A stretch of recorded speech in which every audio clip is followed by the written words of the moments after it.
حضور اسی سے متعلق عرس، اس میں ایصال ثواب کیا جاتا ہے، نہ صرف عرس پر بلکہ مسلمانوں میں رائج ہے کہ جب بھی کسی کا انتقال ہوتا ہے تو ایصال ثواب کی ترکیب ہوتی ہے۔ تو یہ سوال بعض اوقات پیدا ہوتا ہے کہ یہ ایصال ثواب جو ہم کرتے ہیں فوت شدہ کو، اس کی کیا اصل ہے؟ کیا یہ قرآن و حدیث سے ثابت ہے؟ دیکھیے، ایصال ثواب کا معنی ثواب پہنچانا، عمل کیا اور اپنے عمل کا ثواب دوسرے تک پہنچا دیا جائے۔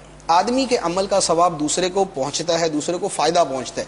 ہم دعا مانگتے ہیں ربنا اغفر لی ولوالدی وللمؤمنین یوم یقوم الحساب۔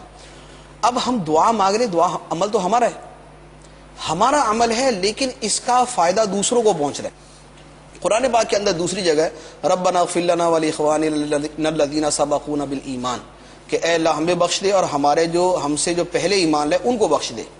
تو اپنے عمل کا فائدہ دوسرے کو پہنچانا یہ تو قرآن پاک سے ثابت ہے۔ اب بطور خاص جس کو ایصال ثواب کہتے ہیں کہ ہم کوئی عمل کریں اور ہم یہ کہیں کہ میں اپنے عمل کا ثواب دوسرے کو پہنچا رہا ہوں، یوں باقاعدہ کہا جائے تو یہ بھی احادیث مبارکہ سے ثابت ہے۔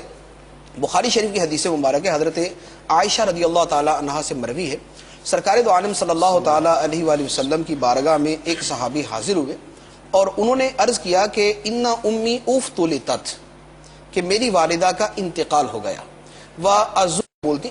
تو اب صحابی سوال کرتے ہیں کہ اَيَنْفَعُهَا إِن تَصَدَّقْتُ عَنْهَا، اگر میں ان کی طرف سے صدقہ کروں تو انہیں نفع ہوگا؟ سرکار دو عالم صلی اللہ علیہ وسلم نے فرمایا نعم، ہاں انہیں نفع ہوگا۔ ایک دوسری روایت کے اندر یہی صحابی حضرت سعد بن عبادہ رضی اللہ تعالیٰ عنہ سرکار دو عالم صلی اللہ علیہ وسلم کی بارگاہ میں آئے اور انہوں نے آ کے دوبارہ وہی سوال عرض کیا کہ میری والدہ کا انتقال ہو گیا، تو فَأَيُّ الصَّدَقَةِ أَفْضَلُ، کون سا صدقہ ہے جو میں ان کی طرف سے کروں تو اس میں زیادہ ثواب ملے گا؟ سرکار دو عالم صلی اللہ علیہ وسلم نے فرمایا الماء، پانی۔ پانی اگر ان کی طرف سے صدقہ کرو، یعنی کنواں وغیرہ کھود دو تو اس کا ثواب ان کو زیادہ ہوگا۔ تو اب حدیث مبارک کے الفاظ ہیں کہ فَحَفَرَ بِئْرًا، انہوں نے کنواں کھودا، وَقَالَ هَذِهِ لِأُمِّ سَعْدٍ، اور کہا کہ یہ کنواں سعد کی ماں کے لیے ہے۔ اب وہ کنواں سعد کی ماں کے لیے کیا مطلب؟ پانی تو نہیں پہنچے گا، اس کنویں کا ثواب سعد کی ماں کے لیے ہے۔ تو یوں عمل کرنے کے بعد اس عمل کا ثواب کسی دوسرے کو پہنچا دینا یہ جائز ہے، اور یہ احادیث مبارکہ سے ثابت ہے۔ ایک